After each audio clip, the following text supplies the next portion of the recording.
खुलुमबाय। आं उदांस्रि मोसाहारि। बड'लेण्ड बुब्लिनि जानानै बयखौबो बरायना लाबाय। दिनै 4 जुन 2024। नोंथांमोननो बड'लेण्ड बुब्लिया दिनैनि साना मा मानि थाखाय मिथिजायो एबा दिनैनि सानाव मा मा हाबाफारि फालिनाय जायो नोंथांमोननो फारि फारि बड'लेण्ड बुब्लिया फोरमायगोन। दिनैनि सानखौ नेशनेल क्लीन बिउटि डे महरै फालिनाय जायो।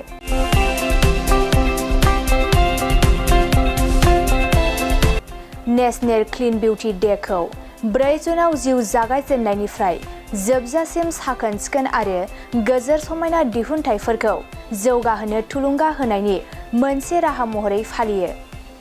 बेजों लोगोसे जों बायगिरिफोरखौ साबसिन दिहुनथाय सायख'नायफोर नागिरनायनि सोमोन्दै सोलोंथाय होनायाव मदद होयो।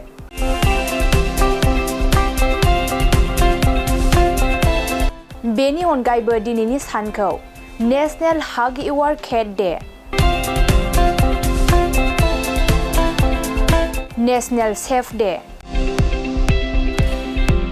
आरो नेशनेल कगनेट डे महरैबो फालिनाय जायो।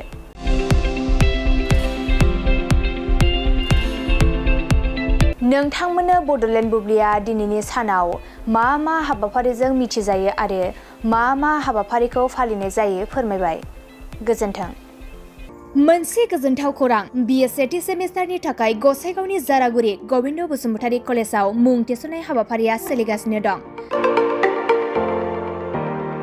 गिबि 100 फरायसाफोरनि थाखाय स्पेशेल अफार आरो गुबुन गुबुन रोखोमनि बेसेन नाङै क्लासनि सुबिदा होनानै मुं थिसननाय हाबाफारिया सोलिगासिनो दं। बे फरायसालियाव फरायसाफोरा गावनि गोसोबायदि आयदाखौ सायख'नानै लानो हागोन। लोगोसे basic computer class, self defence आरो स्पकेन इंलिश क्लास बायदि सुबिदाफोरखौ बेसेन होआलासे फरायसाफोरा सोलोंथायखौ लानो हागोन। लोगोसे बे फरायसालिमायाव गासैबो फरायसाफोरनि थाखाय फ्रि बास सार्भिसबो होनाय जादों। लोगोसे गासैबो थाखोनि बिजाबजों बुंफबनाय बिजाब बाख्रिनिबो सुबिदा दं।